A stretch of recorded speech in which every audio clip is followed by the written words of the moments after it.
So we went to Dublin to interview John Banville at his home, but he didn't feel like giving us a reading of his book on that day. And that's fine, because we actually found a reader in London who would love to read John Banville for us, for the podcast. So we will be hearing John Callanan, I should say Professor John Callanan, Professor of Philosophy at King's College London, who is originally from Dublin. That's right. Is that right?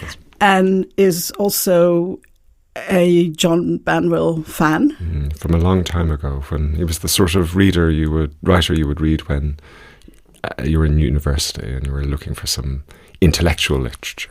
Were you interested in him as a philosopher, or? There was certainly philosophical content to what he was doing, but I suppose looking back at it now, what I enjoyed was the intellectual context of the history of thought that he would have scientists like Copernicus or Kepler, and then tell a very personal story in that setting. That was what was so interesting. So it's actually a complete accident that we have now come across you as a reader for us, and this may become a tradition on the podcast, finding not only authors reading from their books, but also readers who love those particular authors. And so John Callanan will be reading from The Drowned, which is coming out in paperback this June from Faber, and he will be reading a passage which will resonate with what we just heard on the podcast. John Banville talked about grief, talked about his wife, and in this passage, an important character, the pathologist, Dr. Quirk, is thinking about that too, in the context of that case that they are examining, investigating in this book. John Callanan reading The Drowned by John Banville. Sometimes, if it was still early, he would sit through 2 consecutive showings of the same picture. He did not want to leave until it was fully dark outside.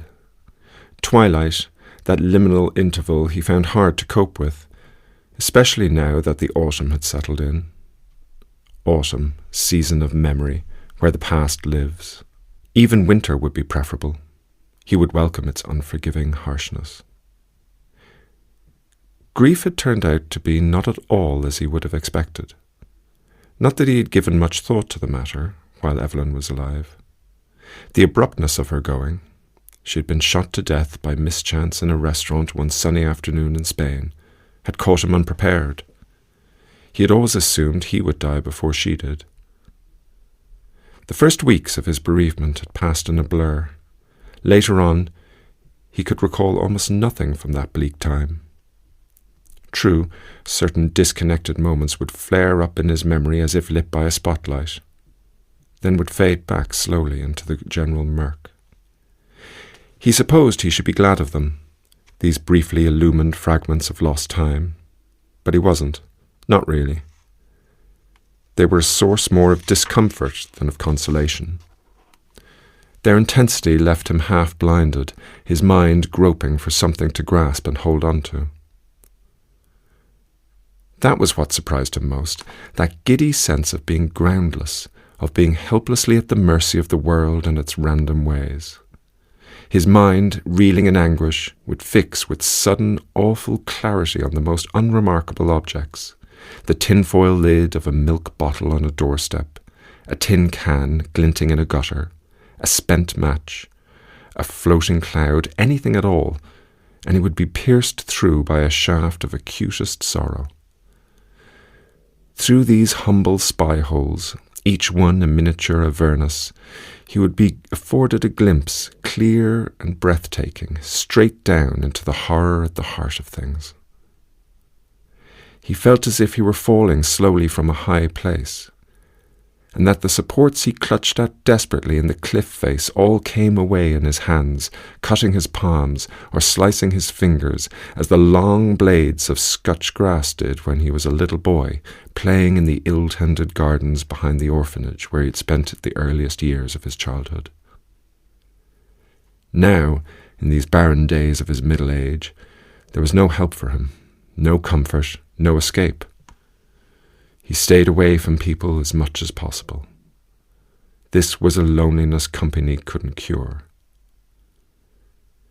In the cinema, he would certainly burst into tears, silently, for no reason. The saddest scenes in a picture would leave him unmoved. Then something, there was no accounting for it, some image, some bit of landscape, some trivial remark by one of the characters, would breach his defences and the sluices would open, and he would have to sink down into the seat and cover his face with his hands. At such moments he felt ashamed, felt as silly and sad as a big, soft, jilted girl. And yet, amazingly, things went on. The quotidian round kept spinning. Day followed night, night followed day. The sun shone, the clouds advanced across the sky like the smoke from distant battlefields. He ate, he slept, he woke, he ate, he shat, he shaved, he bathed, he went to work. His fingernails grew, his hair had to be taken to the barber. All as if nothing had happened. The blunt, unceasing continuity of things baffled him, affronted him. It was a scandal, the entire indifferent business of being alive. John Callanan, thank you so much for reading from The Drowned by the great Irish novelist John Banville. And if I can ask you, you're a philosopher, you specialise in Kantian philosophy, is that right? That's right, in the history of philosophy generally. And when you read literature, particularly quite philosophical literature like this, fiction, how do you connect the different ways of thinking as a philosopher and as a reader of fiction? I think one of the ways in which I think about philosophy is that it moves to the abstract as possible. We don't ask, what is the law in this particular circumstance, but what is it to be a law? And so moving away from the everyday, from the small details of things, is part of the procedure. But philosophy generally then has a challenge, which is how to move back down to the everyday once one has grasped some abstract truths about justice or beauty or grief. And there it can be a challenge to pay attention to the small details, the small differences. For example, here, the emphasis upon the quotidian continuity of life, even after a major event, and how that interplays with one's general thought about the meaning of life and death and the like. And so literature is a constant sense of inspiration for philosophy, if philosophy is done right, I suppose. And I guess it's mutual. Yes, I think so. And also, I think at least I have a belief that writers can be in touch with philosophical ideas obliquely or unclearly, but that doesn't mean that they're not getting at them in a better way than philosophers are. If writers wanted to say their thoughts just in pure philosophical prose, then they'd write pure philosophical prose. But instead, sometimes the only way the thoughts can be approached is through other forms of writing. And I think fiction is a central one for us. Well, there's a lot of that in John Banville's writing in different ways, and always deeply enjoyable and interesting. Thank you again, John Callanan.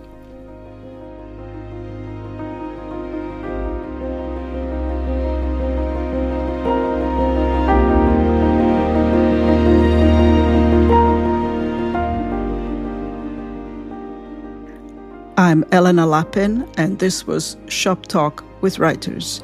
Our guest today was John Banville. The latest book in his Stratford and quirky crime series, The Drowned, will be published in paperback by Faber in June. You can read more about this interview on my Substack, elenalapin.substack.com. Thank you for listening.